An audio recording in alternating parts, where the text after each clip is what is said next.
A very good evening. You're watching the Newshour Special edition. I'm Kritsween Walia. Let's quickly get started with the biggest story we're tracking since the last 2 to 3 days. This Navratri, viewers, it's the dance of politics that is making headlines. The festivities in Madhya Pradesh, for example, have been sullied by incidents of religious profiling, assault and ruckus. Garba events have become the center of controversy after several non-Hindus were denied entry at several locations. In two separate incidents reported last night, non-Hindus were assaulted either for lying about their identity or on charges of inappropriate behavior with the women at the venue. Let's start with Indore first. 3 non-Hindu men were beaten up, handed over to the police for hiding their identity. Bajrang Dal activists claim that the men entered the event without permission and were misbehaving with women and taking indecent videos of the participants. The 3 men were beaten up, handed over to the police, and Bajrang Dal defended the actions of its activists, saying miscreants enter these religious events to target the women of the community. So that's instance number 1. If we talk about Ujjain, for example, more has happened and we'll tell you what happens in Ujjain, but here's what Bajrang Dal activists had to say and justify. Here's how they justified what happened in Indore. Bajrang Dal Indore विभाग ने पिछले नौते के 3 दिन पूर्व ही एक घोषणा की थी कि इंदौर शहर में मुस्लिम समाजों का गरबा पंडालों में प्रतिबंध रहेगा, पर ये समाज सुधरने वाली नहीं है, क्योंकि हम लगातार पिछले 3 दिनों से गरबा पंडाल जब से स्टार्ट हुआ, जब से हम लगातार कोई ना कोई जिहादी मानसिकता के लोगों को गरबा पंडाल से पकड़कर प्रशासन से सुब्रत कर रहे हैं। कल भी हमने अभी व्यक्ति पे भी एक जिहादी को पकड़ा जो हिंदू बहनों के साथ में गरबा करने के प्रयास और लव जिहाद को बड़ा करने के लिए वहाँ पर उपस्थित हुआ था। On to what happened in Ujjain, as I was mentioning, 3 non-Hindus here as well were thrashed by Bajrang Dal workers merely for entering the venue. Remember, controversy broke out after several organizations banned the entry of non-Hindus in Garba pandals. The activists beat up the men for gaining entry into these pandals, and police officials deployed at the spot tried to stop the organizers, but they did not relent. The organizers also clashed with the police officials. Here's what the police had to say. ये हमको सूचना मिली थी कि कुछ लड़कों को कुछ लोगों ने घेर लिया है और उनका किसी धर्म विशेष से ताल्लुकात बताकर कि उनकी एंट्री वर्जित है, वो इस एंट्री क्यों है, तो उस करके वो थाने पे उनको लेके आए। तो पुलिस को जो सूचना मिली तो पुलिस मौके पर पहुंची, वहाँ पे जितने भी लोग थे सबको थाने पे लेके आ गई। अभी जिनके अगर चोट लगे तो उनका मेडिकल कराया जाएगा और मेडिकल के पश्चात अगर डॉक्टर द्वारा चोट बताई जाती है तो कायमी की जाएगी। सर, ये शहर के युवक हैं, कुछ पहचान हुई है इनकी? अभी पहचान नहीं हुई, अभी उनको लेके आए, मेडिकल के लिए भेजा हुआ है, जैसे डॉक्टर देगा उसके बाद पहचान करेंगे। Now, outfits like the Bajrang Dal and Vishwa Hindu Parishad have decided to play vigilantes and monitor who enters these gatherings. In fact, politicians too have fueled the controversy, claiming there is nothing wrong with allowing entry only to Hindus. जिन लोगों को न तो हमारी संस्कृति में आस्था है, न हमारे आध्यात्मिक देवी देवताओं में जिनकी आस्था है, ऐसे लोगों का गरबा में जाने का उद्देश्य क्या था? फिर उनकी नीयत में खोट थी। वहां जाकर के वो हमारी बहनों माताओं को उस दृष्टि से देख रहे थे कि न तो उनके मन में हमारी माताओं बहनों के प्रति सम्मान था, न हमारी माँ दुर्गा के प्रति उनके मन में सम्मान था। गरबा में वो केवल गए थे वहाँ पर हमारी बहन बेटियों के साथ छेड़छाड़ करने के लिए, इसलिए उनको जाना ही नहीं चाहिए था। और ये हमारा विशुद्ध रूप से हमारी सनातन संस्कृति का एक कार्यक्रम है, उसमें उनका जाने का कोई मतलब ही नहीं था। Well, the controversy around Garba festivities has assumed a communal tone. What's the big picture here? As a rule of thumb, the state or its functionaries at all levels cannot be seen to be favoring one community over the other. As such, the state or its functionaries are obliged and obligated to uphold constitutional values and therefore cannot endorse or call for any announcement calling for the exclusion of, let's say, Muslims in this case from Garba activities and festivities.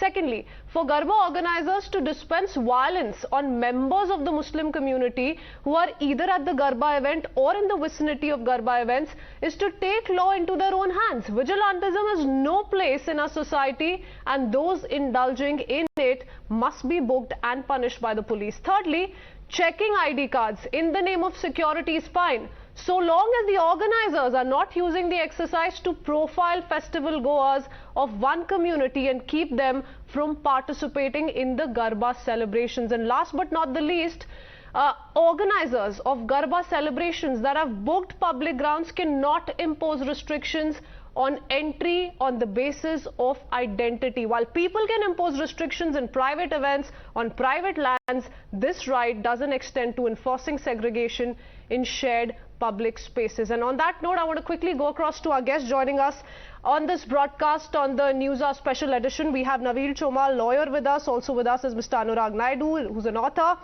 Advocate Tala Rashidi is also with us, spokesperson of the Rashtriya Ulema Council, and with us is political analyst Akil Khan. But I want to begin by asking this question to Mr. Shriraj Nair, national spokesperson of the VHP. So now horrifying reports of hate assaults have surfaced in several parts of Madhya Pradesh, Gujarat and Maharashtra. We broke down details of 2 such incidents coming to light from 2 parts of Madhya Pradesh.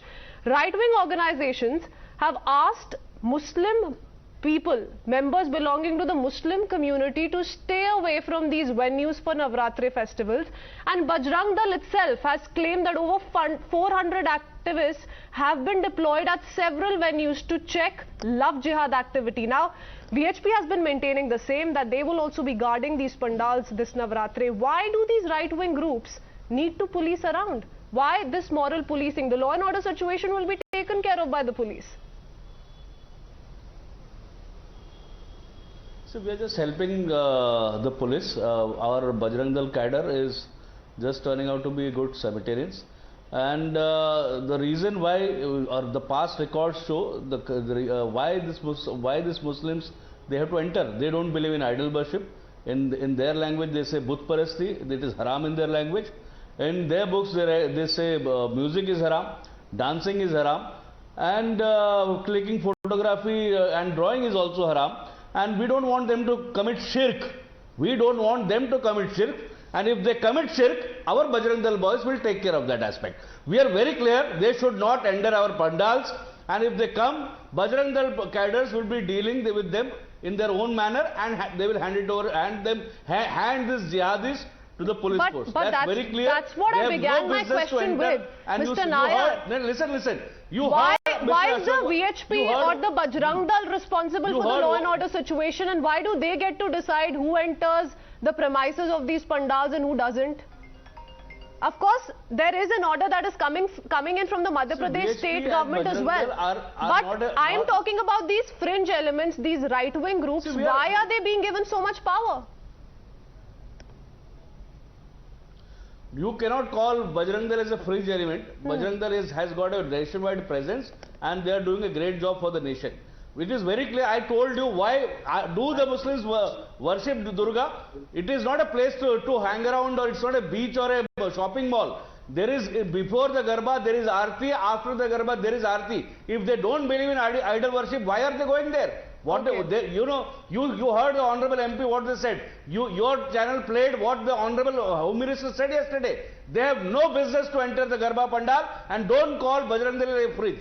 Okay. If these people come in, and so you're saying if you don't have any business to do with clearly, if they how Durga Pandals function, the kind of festivities that take place, then you're not invited, and that's exactly what the Bajrang Dal and the VHP are ensuring. Now I want to tone it down a bit, and for that I need Mr. Anurag Naidu to come in. Mr. Naidu, we're talking about India, and that's where the problem lies, and that's my problem essentially here. A country that has witnessed years of cultural inclusivity and people of different faiths remarkably celebrating festivities across religions. So this kind of a diktat, in that sense, isn't it a threat to our secular and cultural ethos? Mr. Naidu. Kritsween, thanks a lot for having me on the show. And absolutely, you're right. It is.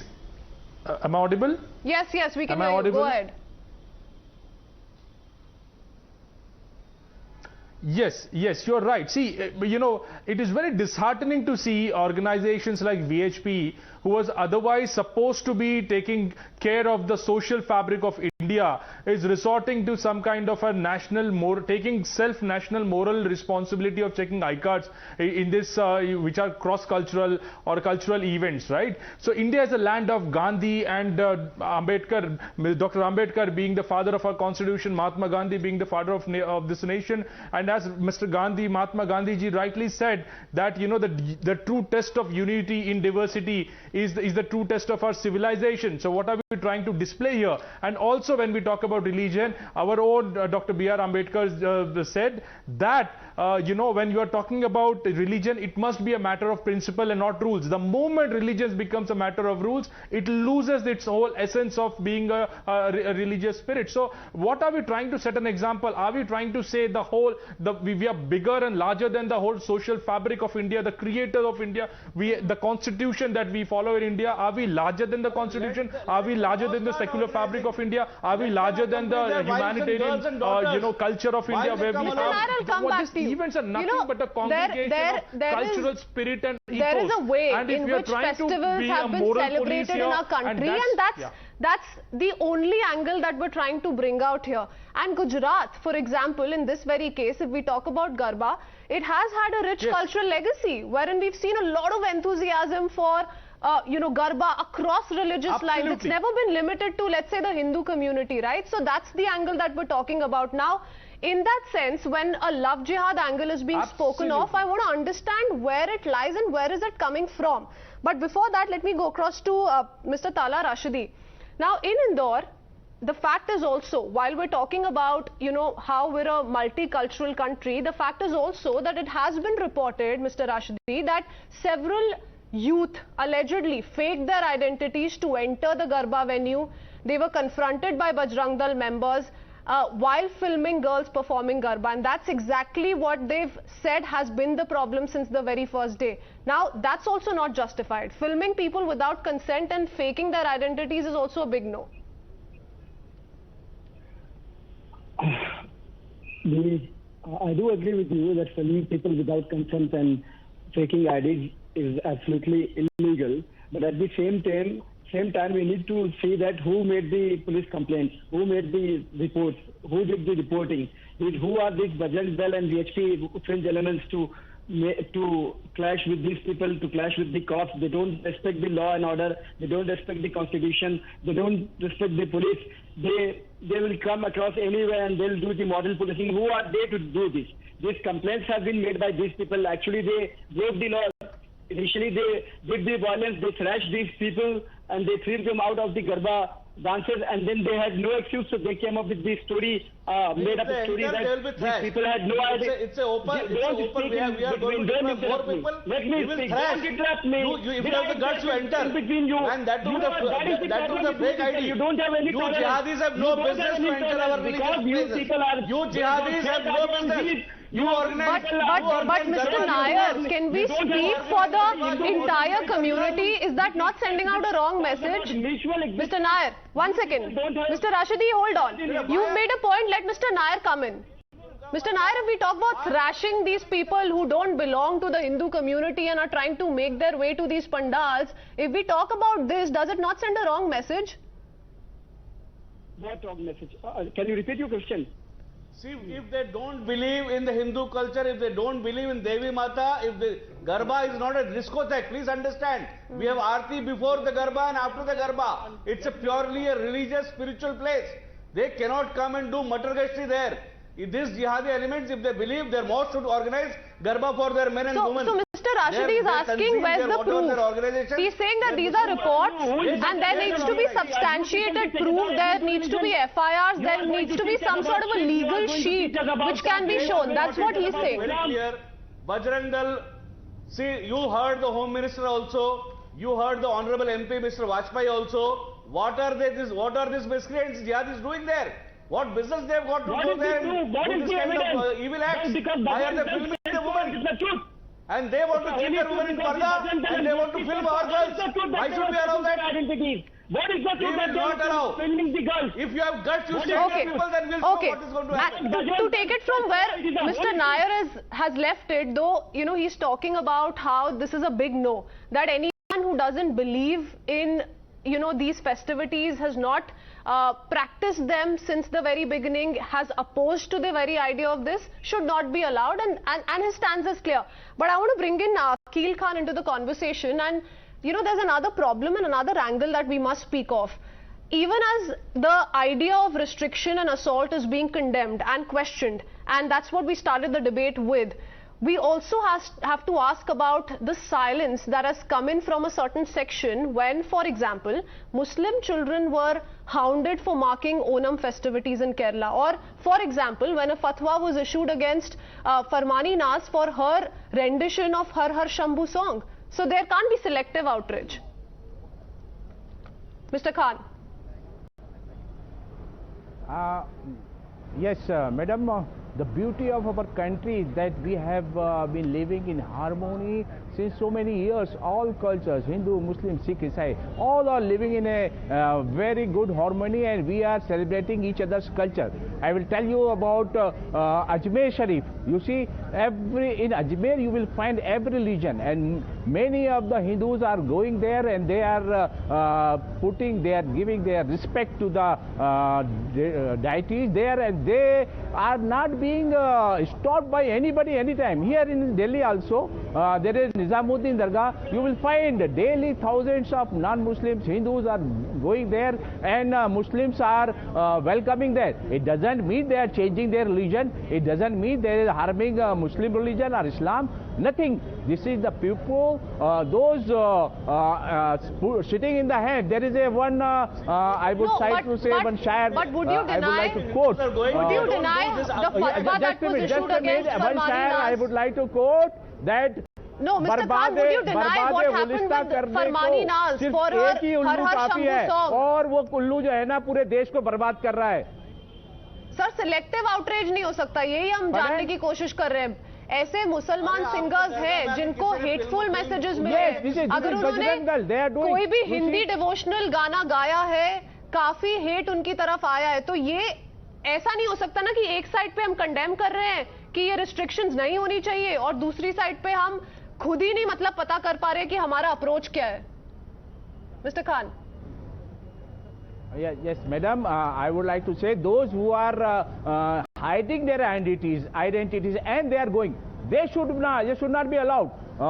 With that identity, there are so many places in our country where Muslims are going. You see, I myself, when I was a student, I was a volunteer in whole entire Ramlila time. Entire Ramlila, I was a volunteer. And the same Ramlila ground, Eid Miladun Nabi also celebrated, still is being celebrated, and Muharram is also being celebrated. And these so-called, this newly born Brasht Bhakt, they have just come and they are just getting some kind of tukde from the ruling party, and they are making all this hue and cry unnecessarily. They are destroying the fabric of our country. They have nothing to do there. They are not having any respect for their own religion, own Hindu religion. They are not knowing that respect. They don't respect the country. You're saying it's the political class. So I would One second, let me come in. Mr. Khan, let me come in. You're saying it's the political class, the political leaders, the administrators of the mainstream that are encouraging and enabling some of these factions to take law into their own hands. I've not taken in a word from Mr. Chomal. Mr. Chomal. The central government. So, for example, one second, sir. Let me go across to others as well. Let me go across to Mr. Naveen Chomal. Mr. Chomal, you know, BJP's Pragya Thakur, for example, has said on record and has spoken against a particular community being allowed in Garba venues, and even urged that the government must shift some of their shops and some of these vendors from around these venues, citing purity in worship. Now, what do you make of this? Because there's that, then there's Madhya Pradesh's Home Minister who stressed on the need to make identity checks mandatory to avoid any untoward incident. Why are we predicting these untoward incidents even before they take place? When they take place, action must take place. But why this kind of a trigger that's coming in even before anything started?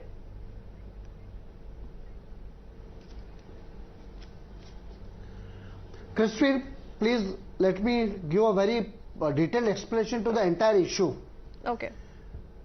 I am having echo in my ear, so I may not be able to speak properly. If it can be rectified, please help me. Yes, sir, we'll fix that. So, let me handle this issue in a very proper way. Yeah, let me handle this issue in a proper way. For Muslims, worshipping any idol and anybody except Allah is a kufr, haram. and they have been always very violent and vociferous about it. And what they call it their Idgah Maidan, they won't even allow Hindus to step in for Ganpati pandals also. So this is their level of democracy and secularism what they are practicing in the country. And Devi Ma Puja is not just a disco thing over there during Dandiya Ras and Garba Ras, but Devi Ma's idol is there around which they are dancing and worshipping Devi Ma. All the songs are of the worship of Devi Ma. They are not of the disco dance. So coming to the whole issue, in Maharashtra there was a very famous saint, Santa Tukaram, a very revered saint. So he was also a social reformer and a social thinker. So he had said a doha, Vinchu Devaryashi ala, Dev Puja na avde tyala, Tethe paizarache kam, admasi te adam. So let me interpret it for all the viewers all across the country. Scorpio comes near the temple, it's a symbolic. Santa Tukaram did not have anything against the PETA hypocrites, but he's symbolically saying, Scorpio when it comes near temple, be sure he doesn't come with a pure heart for worshipping God. So now it is your duty to first stop all this puja and crush that Scorpio and then again get back to the puja. So this is a social message which our Hindus also have been having. So you see, anywhere in the country, supposing you catch a pickpocket on the road running, people catch him, they thrash him. So what's wrong if Muslims, they come into our Hindu temples, Hindu Garba with a fake identity, they are stalking the woman, they are committing the crimes which are should have objection to him. He is instigating violence. Of the Indian He is Penal openly Code, instigating 419 of the violence Indian on Penal this Code. channel. So when they are committing crimes, naturally they are caught, they have to be thrashed. There's nothing wrong in it. And handed over to the police. Okay. Let Mr. Ashti come in. Mr. Ashti, the fact is, and the fact is, and that's exactly why the other side is being questioned here. The other side is being questioned here on one very, very important aspect. That though you're raising your voice against how, members of the Muslim community are not being allowed to enter these pandals, these venues, there have been several political leaders who in the past have expressed apprehensions on anyone from the Muslim communities taking part in Hindu festivals. True or false, sir? Christian, first of all, I would like to have objection on this. This man sitting here in the name of some lawyer is openly instigating violence against the community on national TV. And you being the host of the moderator of the show, you have no objection to his opinion. Sir, that's exactly why. No, I'm giving everybody to voice their opinion and I'm asking you a pointed question. So answer what I'm asking you. We've taken a word from Mr. Chomal and now I'm asking you a pointed question. It's very simple because, here we're asking a few questions to Bajrang Dal, to the VHP, and we're really trying to understand the reason as to why is it that they're being given a free hand not to allow a few members of one particular community. But what about those who have time and again raised questions on anyone from the Muslim community for that matter celebrating Hindu festivals? And I just put out a few examples as well. Fatwas being issued against Farmani Nas, for example, for, her Har Har Shambhu song. They have no respect for the religion. They have no respect for the religion. Because something suits their agenda, they will become mufti. These two people, this person of BHP, this lawyer, they are sitting here openly becoming muftis and they are teaching Islam to us. They are talking about fatwas, they are talking about Sikh, they are talking about Kafir, they are talking about Islam. Now they have become muftis on this channel. This is highly ridiculous because they don't have respect for any religion. Gentlemen, I'm afraid I'm running out of time. All these years we've seen how ours is a multicultural nation and we've celebrated each and every festival across religions and we've really not seen it through that religious lens. It's unfortunate that it's come down to this, and the questions that are being asked is as to why this kind of a selective stance that is being taken by those who are questioning this move, for example by the Madhya Pradesh government, and B, why is it that certain outfits are being allowed to take law into their own hands? Both the sides are being questioned equally and answers that must come out straight up. I'm going to have to leave it at that, gentlemen. Thank you for joining us on this debate.